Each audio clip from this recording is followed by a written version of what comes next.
大家好，又係我羅師奶啊！歡迎大家又嚟到我嘅廚房陪我啊！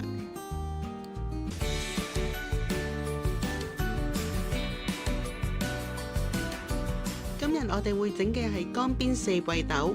呢個菜有咩特別？我會落咗鹹魚，同埋會用胡椒鹽去煮㗎。胡椒鹽係邊種？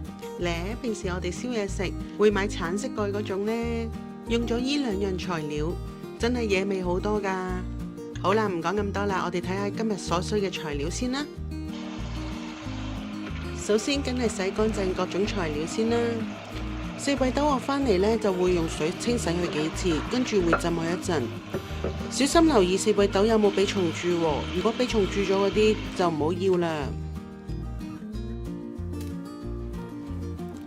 跟住頭尾搣咗佢，對半切開。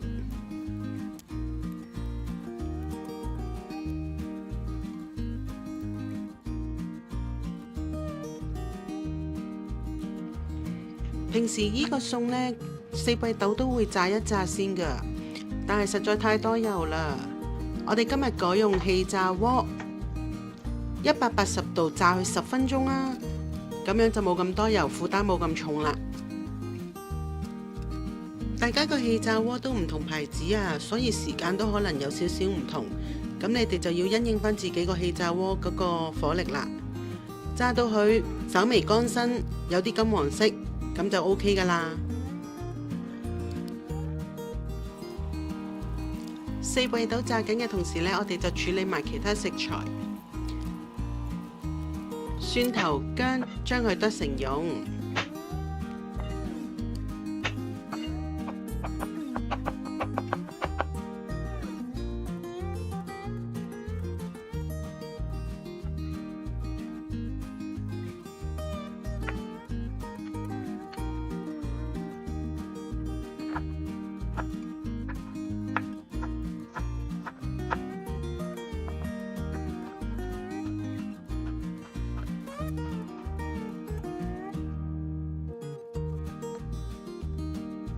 將辣椒剪成一圈一圈，因為我屋企個羅先生唔食得辣啊，所以我通常會搓一搓佢，將裡面啲籽燉咗出嚟先㗎，咁就可以保留到辣椒嘅香味，但係又唔會咁辣啦。唔知大家喺屋企切辣椒嘅時候，通常會用刀定用鉸剪嘅呢？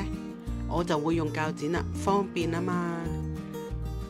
跟住鹹魚都係用鉸剪剪開佢一粒粒咁就 OK 㗎啦。用鉸剪咁就唔會整到個砧板聲哼哼啦。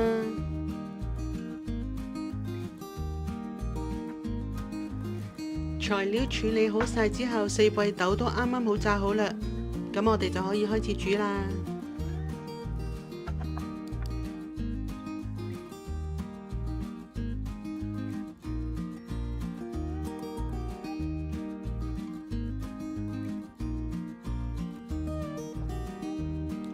首先第一步落油，爆香咗啲鹹魚先，唔使怕頭先嘅鹹魚，你哋只係剪到一粒粒咁大粒喎，因為係梅香鹹魚，我哋只要炒多幾下，咁佢就會變成鹹魚蓉㗎啦。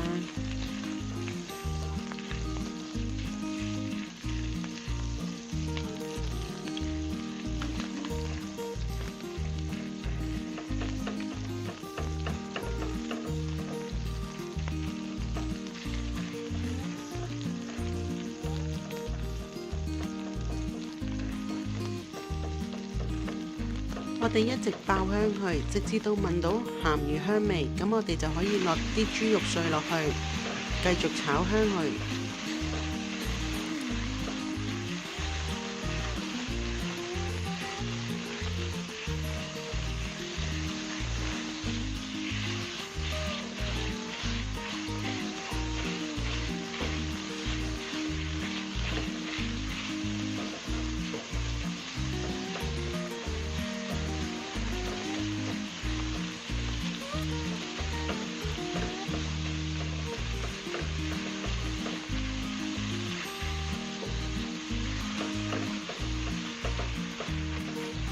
炒到啲豬肉熟咗，變咗白色嘅時候，我哋就可以加入啲蒜蓉、薑蓉落去㗎啦。如果食得辣嘅，呢個時候放埋指天椒落去一齊爆香，咁個辣度就會突出啲。但係我個羅先生唔食得辣啊，所以我唯有喺最後嘅時候先會加入辣椒嘅。一直炒到聞到蒜蓉香味為止，跟住加埋啲櫻花蝦，繼續爆香。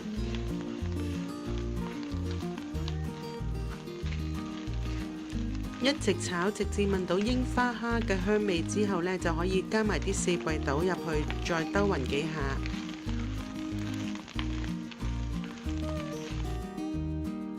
再放入指天椒、胡椒鹽、砂糖、雞粉、豉油，將全部材料再兜勻一下。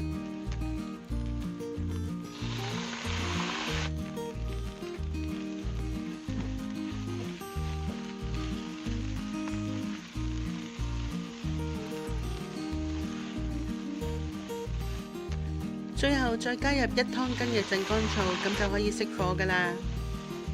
鎮江醋嘅作用呢，可以增加佢嘅香氣，亦都可以減低佢嘅油膩感覺㗎。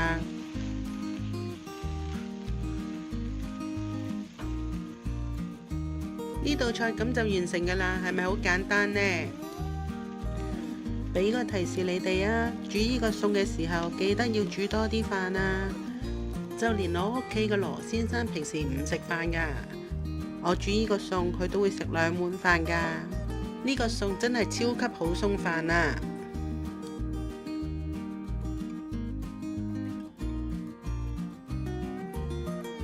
好啦，今日就係咁多啦。如果喜歡呢個餸嘅朋友，記得讚好、分享、留言同埋訂閱我啊！拜拜。